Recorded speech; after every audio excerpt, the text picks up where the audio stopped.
Sabe aquela sensação no fundo do coração? Aquele momento em que a gente se pergunta: isso que eu estou sentindo, vem mesmo de Deus ou é só uma emoção passageira? Como é que a gente diferencia um toque divino de um simples impulso nosso? Pois é, hoje nós vamos mergulhar fundo nisso.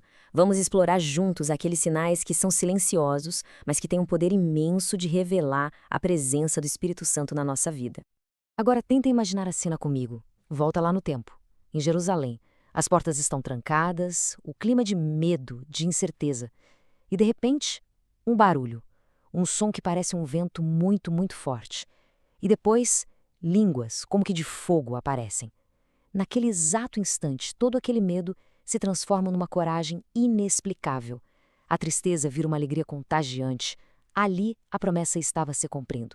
E aí é que fica a grande questão, não é?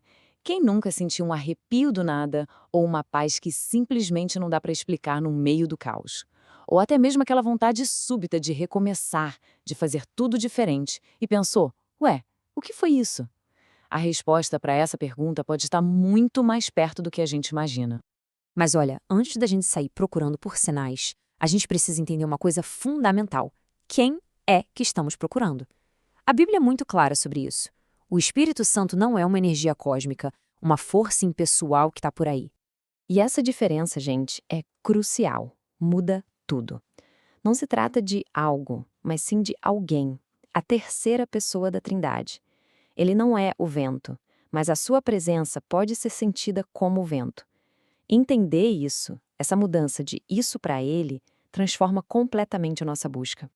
E justamente por ser uma pessoa, as ações dele são de relacionamento. Ele consola como um amigo, ele ensina como um mestre, ele guia. Não é um passe de mágica, sabe? É um relacionamento de verdade que vai transformando o nosso coração, as nossas atitudes. Ok, então a pergunta é: como essa pessoa age dentro de nós? É agora que a gente vai descobrir os 5 sinais que mostram essa mudança que acontece por dentro.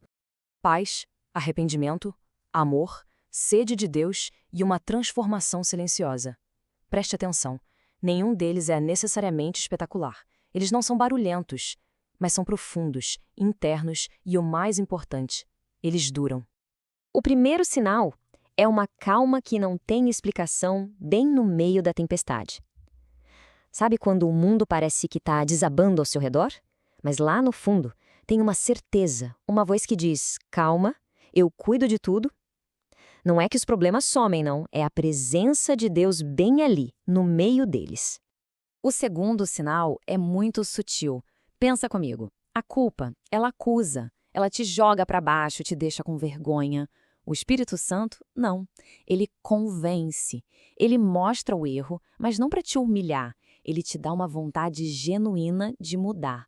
É como se fosse uma mão estendida e não um dedo apontado na sua cara. Olha, esse aqui é talvez um dos sinais mais desafiadores. Perdoar de verdade aquela pessoa que te feriu. Orar por quem te ofendeu. Se a gente for depender só da nossa força, é impossível. Esse amor é a prova de que algo maior está agindo, transformando um coração que era de pedra num coração de carne. O quarto sinal é uma sede, uma vontade que começa a brotar lá de dentro. Talvez antes você passava dias, semanas, sem nem lembrar de Deus, e agora de repente você sente falta. Falta de orar, falta de ler a palavra. É Ele te chamando para chegar mais perto. E por último, mas não menos importante, a transformação silenciosa. Essa é aquela que você só percebe com o tempo. Você olha para trás, para 6 meses, 1 ano atrás, e nota: nossa, aquela ansiedade diminuiu, aquele pecado já não parece tão atraente. Isso não é coincidência. É Ele trabalhando, nos moldando, com toda a paciência do mundo. E para a gente ver que isso não é só teoria, a Bíblia está cheia de exemplos de pessoas comuns, como eu e você, que foram completamente transformadas por esses sinais. Vamos dar uma olhada em como isso aconteceu na prática. Pega o caso de Saulo, por exemplo. Um homem que literalmente respirava ódio contra os cristãos. Aí, no meio do caminho, uma luz, uma voz, e o perseguidor se torna Paulo, o apóstolo que mais falou de amor. Uma transformação radical assim é simplesmente impossível sem uma intervenção divina. E a história de Elias nos mostra uma coisa crucial. A ação do Espírito nem sempre é barulhenta. Elias estava lá, esperando Deus aparecer no vento forte, no terremoto, no fogo, mas ele não estava em nada disso. Ele veio na brisa suave, no silêncio. A presença de Deus muitas vezes se revela na quietude. Agora, pensa em Pedro, o mesmo homem que, morrendo de medo, negou Jesus. Mas lá em Pentecostes, esse mesmo Pedro se levanta na frente de uma multidão e fala com uma coragem que, com certeza, não era dele. A transformação na vida dele foi total.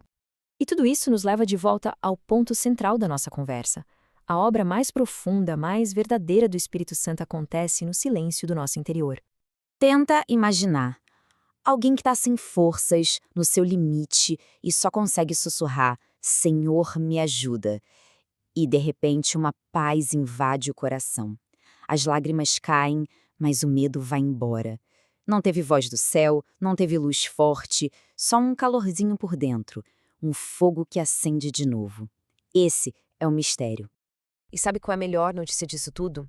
Esse convite não é para quem é perfeito, pelo contrário, é para quem está cansado, para quem errou, para quem só quer ter a chance de recomeçar.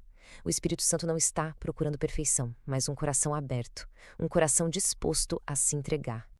E assim a gente termina com uma reflexão.